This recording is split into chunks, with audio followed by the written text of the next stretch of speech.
Apa yang harus kita lakukan? Sholat berjamaah, imamnya cepat-cepat, ganti imam tuh. Karena semua sholat jamaah itu rusak dia buat. Irji' ila sholatika fa innaka lam tusalli, ulangi sholatmu karena sholatmu tak sah. Irji' ila sholatika fa innaka lam tusalli, ulangi sholatmu karena sholatmu tak sah. Irji' ila sholatika fa innaka lam tusalli. 3 kali disuruh Nabi ulang. Hadis sahih tentang orang yang sholatnya tak ada tumaknina. Allahu akbar, Allahu akbar, Allah. Kalau kau tegak hatta tatma'inna qa'iman, ada tumaknina. Kalau kau ruku' hatta tatma'inna raki'an. Kalau kau sujud hatta tatma'inna sajidan, mesti ada tumaknina. Duduk bersama, bahas tentang imam. Pak Imam, kamu pilih 2, referendum. Perbaiki tumakninahmu atau kami ganti imam baru. Pak Ustadz, saya mahasiswa UIN, mantap, 19 tahun. Alhamdulillah, anak 19 tahun mau datang pengajian hari libur. Saya kebingungan dengan 3 hal. Mudah-mudahan datang bukan karena bingung. Bolehkah kita menyatakan cinta dalam pandangan Islam? Apalah anak 19 tahun cinta-cinta. Nanti cinta itu simpan aja dulu. Kuliah dulu selesai. S1, S2, S3 berhasil kalian. Itu nanti sudah mau menikah baru. Seperti apa Islam mendefinisikan cinta? Kalau sudah cerita cinta pasti konotasinya laki-laki, perempuan, remaja, remaji, putra putri. Padahal dalam Islam itu cinta sudah kita bahas dulu, hakikat cinta, khazanah cinta. Walladzina amanu, orang yang beriman, asyaddu hubban lillah, cintanya lebih kepada Allah Subhanahu wa taala. Anak muda cinta kepada masjid. Besok, nah malam nih, start night, move on. Malam nih, i'tikaf. Nanti maghrib datang kemari bawa persiapan i'tikaf. Persiapan i'tikaf itu maksudnya sajadah. Kalau dia mau pakai alas sajadah, selimut, jaket, itu maksud persiapan i'tikaf, bukan kerupuk. Persiapan i'tikaf. Nanti malam i'tikaf sini menikmati. Saya karena ke Pasir Pangarayan malam nih. Malam ini saya ke Pasir Pangarayan. Andai tidak datang, saya mau mendengarkan suara Al-Mukarram Ustadz Muzammil Hasbullah. Saya penasaran mendengar dari YouTube saja, mau dengar live langsung. Apa boleh buat? Tak bisa jumpa. Yang kosong datang malam ini nanti. Maghrib berjamaah, pengajian Isya berjamaah, pengajian i'tikaf motivasi, nanti malam pula tahajud berjamaah sampai pengajian besok pagi. Hadir. Jadi cinta itu, cinta kepada perempuan hanya sebagian unsur sub cinta. Cinta itu besar seperti kue dipotong-potong. Cinta kepada Allah, cinta kepada orang tua, cinta kepada guru, cinta kepada ulama, cinta kepada ilmu, cinta kepada Nabi. Cinta kepada perempuan yang membuat kita bisa selamat dari neraka jahanam adalah ketika diwujudkan dalam bentuk pernikahan. Kedua, saya pernah membaca hadis sabar terjadi pada tabrakan yang pertama. Bolehkah kita membalas setelah itu? Ini kronologisnya bukan cerita masalah orang kelahi. Bolehkah kita membalas setelah itu? As-sabru fi sadmatil ula, sabar pada pukulan yang pertama. Jadi Nabi menengok ada perempuan anaknya mati, meninggal. Lalu kata Nabi, sabar ya. Kata Nabi, sabar ya. Lalu apa kata dia? Alaika anni fa innaka lam tusib bimusibati. Pergi sana. Ente nyuruh-nyuruh sabar kan karena ente tak kena musibah macam aku. Pergi sana. Setelah Nabi pergi, datang orang ngasih tahu. Ente tahu siapa yang ente usir tadi? Enggak, Nabi itu. Hah? Nabi. Akhirnya besok dia datang ke rumah Nabi. Assalamualaikum, waalaikumsalam. Ya Rasulullah, ya, aku mohon maaf. Semalam aku sudah ngusir engkau ya Rasulullah. Sekarang aku sudah sabar. Muncullah hadis nih. Itu namanya asbabul wurud, kronologis. Kata Nabi, innamas sabru fis sadmatil ula. Sabar itu pada pukulan yang pertama. Ente kalau mau sabar dari kemarin-kemarin, makin lama makin sabar. Sekarang pertanyaannya, Pak Ustadz, bolehkah sabar pada yang pertama habis itu dibalas? Bukan sabar namanya. Untung dia bertanya. Coba kalau tak bertanya Dinda mahasiswa nih, bacanya sendiri, pahaminya sendiri. Sabar pada pukulan yang pertama. Oh, kalau gitu dipukul kawan pertama sabar. Besok tengoklah. Lah, pahami baik-baik cerita tentang hadisnya. Itulah gunanya mengaji. Ada pertanyaan, ada dialog. Apa maksud hadis dari Abu Umamah? Aku menjamin satu rumahku di pinggiran surga bagi orang yang mau meninggalkan perdebatan meskipun dia benar, dan satu rumah di tengah surga bagi orang yang meninggalkan dusta meskipun dia bergurau. Satu rumah di atas surga bagi orang yang membaguskan akhlaknya. Surga luas. Di dalam surga itu ada rumah-rumah. Rumah di tepi, rumah di tengah, rumah di atas. Bahbuhah, bagian tengah. A'la, bagian atas. Rumah di tepi, rumah di tengah, rumah di atas. Siapa yang punya rumah di surga? Satu, man bana masjidan.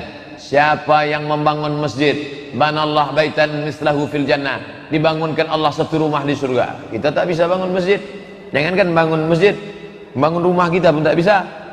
Susah, miskin. Siapa lagi yang bisa punya rumah di surga? Man shalla isnatai asyarata raka'ah. Siapa yang salat 12 rakaat fil yaumi wal lailah. Salat qabliyah ba'diyah qabliyah ba'diyah qabliyah ba'diyah 12 rakaat.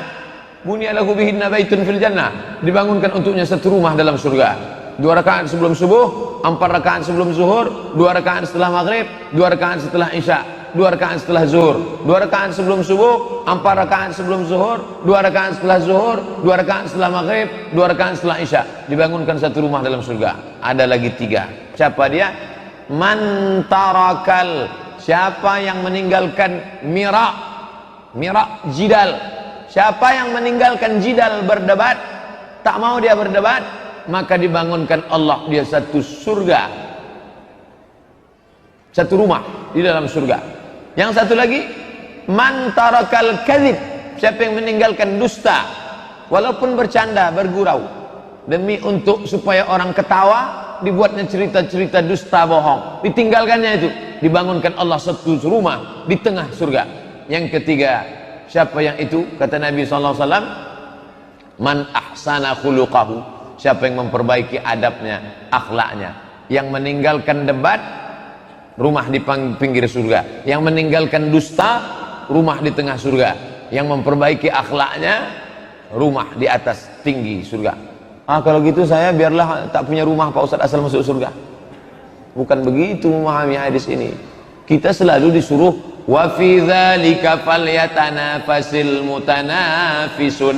Hendaklah kalian persaingan dalam merebut. Kalau gitu kita tak boleh debat Pak Ustadz. Debat antara benar dan paling benar. Tinggalkan debat. Tapi untuk orang-orang yang sombong, yang angkuh, mesti kita debat. Karena Quran menyuruh debat. Wajadilhum, debat mereka billatihi ahsan, dengan cara yang baik. Kalau begitu Zakir Naik tak dapat rumah di surga? Dapat. Kenapa? Karena dia menegakkan hujah untuk mendebat orang-orang batil. Orang batil mesti didebat supaya dia tahu bahwa dia batil. Aku khawatir kalau orang benar itu diam, sehingga orang yang salah itu tak tahu bahwa dia salah. Begitu kata Sayyidina Ali radhiyallahu anhu. Apa itu khawarij? Khawarij artinya keluar. Diambil dari kata kharaja, keluar. Ini kelompok Sayyidina Ali, ini kelompok Sayyidina Muawiyah. Kelompok Ali, kelompok Muawiyah. Keluar khawarij. Kata khawarij, kafir semua nih. Ali kafir, Muawiyah kafir, Ammar bin As kafir. Tiga-tiga ini mesti dibunuh. Maka diutuslah orang untuk membunuh 3 sahabat ini. Salah satunya yang berhasil membunuh namanya Abdurrahman ibnu Muljam. Ditikamnya Sayyidina Ali waktu salat subuh. Meninggal Sayyidina Ali. Khawarij, orang yang keluar dari imam, maka yang keluar dari imam itu adalah khawarij. Qadariyah Pak Ustadz, Qadariyah adalah orang yang mengingkari takdir. Kata dia tak ada takdir. Rukun iman 5 saja. Antuk minabillah wa malaikatihi wa kutubihi wa rusulihi wal yaumil akhir. Takdir tak ada. Maka disebut dia dengan qadar, karena dia memusuhi takdir. Qadariyah. Mu'tazilah Pak Ustadz, Mu'tazilah adalah Wasil bin Atta. Dia murid Imam Hasan al-Basri. Nabi punya murid namanya Anas bin Malik. Anas bin Malik punya murid namanya Al-Hasan al-Basri. Al-Hasan al-Basri punya murid namanya Wasil bin Atta. Suatu ketika Wasil bin Atta bertanya tentang pelaku dosa besar. Lalu dijawab oleh Imam Hasan Basri, Rupanya tak setuju Wasil bin Atok dengan gurunya itu, akhirnya Wasil memisahkan diri. Orang yang memisahkan diri bahasa Arabnya Mu'tazilah, orang yang memisahkan diri dari Wasil, dari Imam Al-Hasan Al-Basri. Lalu apa kata Imam Hasan Basri? Qad i'tazala Wasil anna, si Wasil sudah memisahkan diri dari kita, maka dia disebut dengan Mu'tazilah. Ada beberapa perbedaan Mu'tazilah dengan Ahlus Sunnah. Di antaranya mereka mengatakan tidak ada sifat bagi Allah, yang ada hanya zat saja. Kemudian pula mereka ini sama dengan Qadariyah dalam masalah tak menerima takdir dan beberapa perbedaan lainnya. Sedangkan kita adalah Ahlus Sunnah wal Jamaah. Khawarij, Qadariyah, Mu'tazilah sudah keluar dari Ahlus Sunnah wal Jamaah. Kelompok yang suka membubarkan pengajian masuk kelompok mana Pak Ustaz?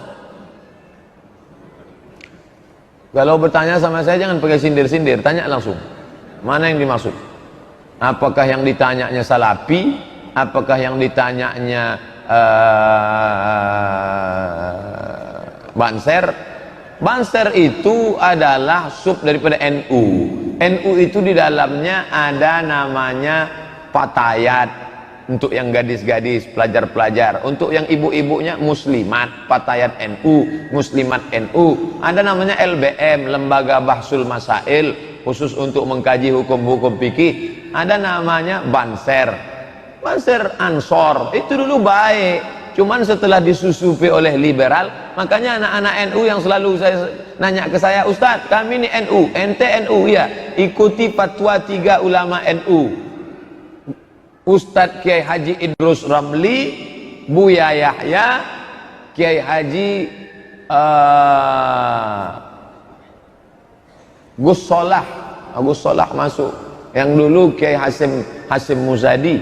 Tapi yang untuk yang pengajiannya yang banyak di internet, yang saya maksud adalah Buya Yahya, kemudian Kiai Haji Idrus Ramli, satu lagi lupa saya namanya, dari pondok pesantren khusus yang mendebat. Mereka tidak setuju dengan Syiah, tidak setuju dengan Mu'tazilah, tidak setuju dengan yang keluar dari Ahlus Sunnah wal Jamaah. Itu yang meneruskan Kiai Haji Hashim Asy'ari, Hadratus Syekh Hashim Asy'ari.